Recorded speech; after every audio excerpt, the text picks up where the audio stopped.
Hey, Screaming Geek Media here. I am Jerry the Geek. Today we are going to talk about the 4K of Independence Day.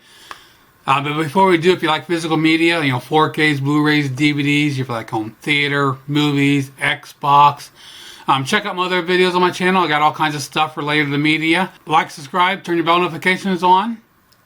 So we're going to talk about Independence Day on 4K. I planned on doing this a while back, but then I got kind of busy doing other stuff, and all of a sudden, since yesterday was the 4th of July, I was like, oh, what better way? I watched both Independence Day movies, so I'll get some reviews out for you.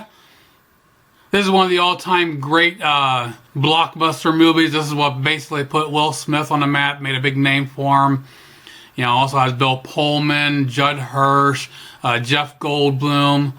It's a great cast. Also directed by Roland Emmerich, who's pretty much known for doing disaster movies. 20-some years later, it still holds up. It's still a great movie.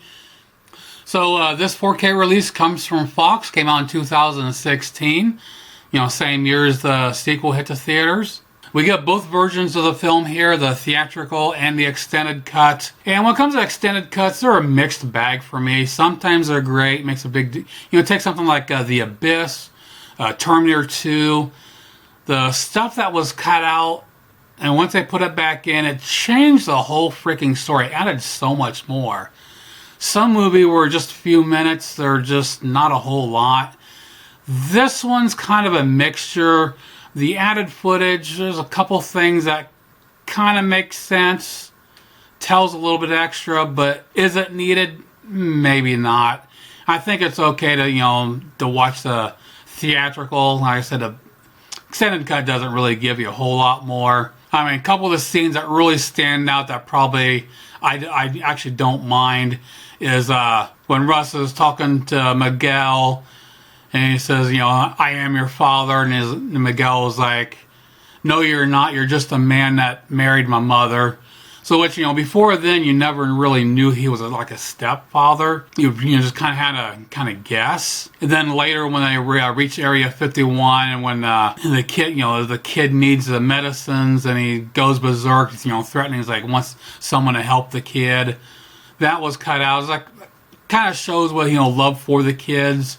But other than that, the other scenes I think we could have done without. But those two scenes I think do add a little bit.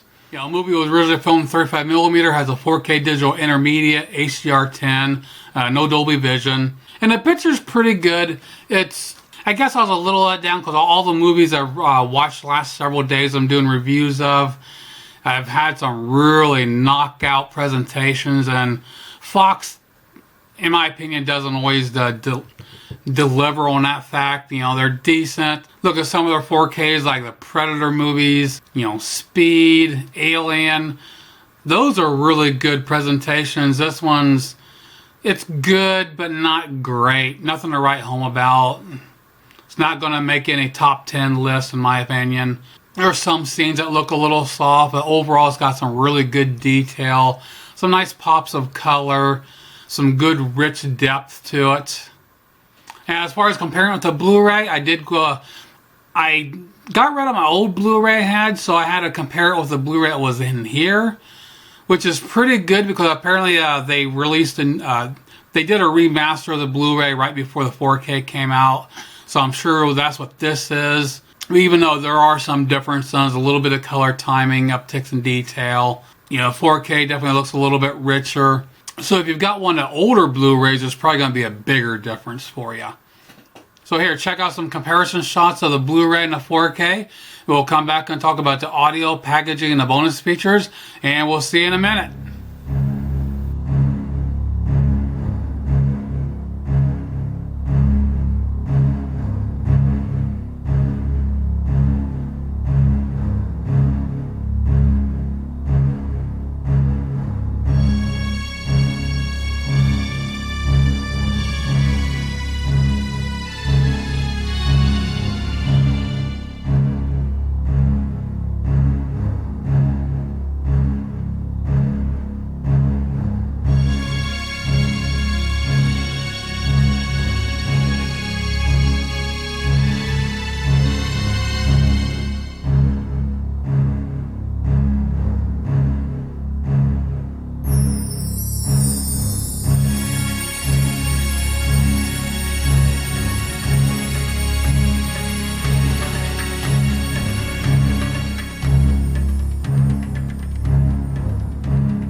So for audio, they gave us a DTS-X track this time. I don't have the capabilities of that, so I'm stuck with a 5.0 for the moment. But as usual, I mean, it is a killer track audio-wise.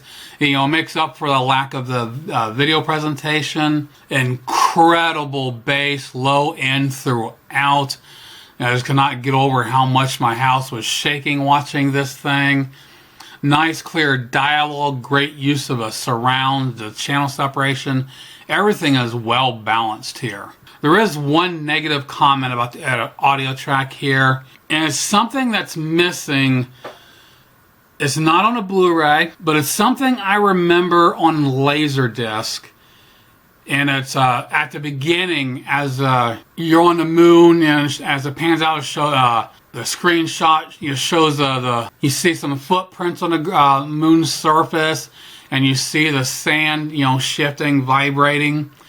And I remember on a Laserdisc, when I upgraded all my cables, you could hear that sand shifting and whatnot.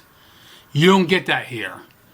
I don't know if it was something that was purposely left out or what, but just for some reason, that's the memory is distinct with me. That audio track on Laserdisc had that, and it's not here. Besides that, this is an incredible audio track. It has a lot of the subtle sounds as well, but that's what makes me think there's not a glitch with the system, because the other subtle sounds really pop up, but for some reason that one little segment, that audio is missing. So, but that's just me being nitpicky. If I'd never had the Laserdisc, I would have never known. Please comment below if you ever had the Laserdisc format and you've actually watched this. Let me know what you experienced and what kind of differences you had. So for the packaging, I can't remember if this had a slip cover or not. If it did, I got thrown away because I've had this for quite a while. Standard keep case. I got the 4K and the Blu-ray, different artwork on them both, and then you got a separate disc for bonus features. Now for the bonus features, we have a 30-minute documentary, the making of ID4, commentary by Roland Emmerich and Dean Devlin, and much more. I probably should have, sorry I got a little lazy. I probably should have, when I had this in, checked out, made a list of all the bonus features, considering it's a whole separate disc, so not sure how much is on there. So to wrap it up, nice solid presentation here. Is it the best? No. Is it better than Blu-ray? Definitely. You would definitely want to upgrade. There's a big difference over the Blu-ray. So yeah, I definitely highly recommend picking this up and add to your collection. Right now it's selling for about $12.99 on Amazon. So that pretty much does it for my look on Independence Day on 4K. Check out my other videos on my channel. Like, subscribe, turn your bell notifications on, and we'll see you again. Geek out.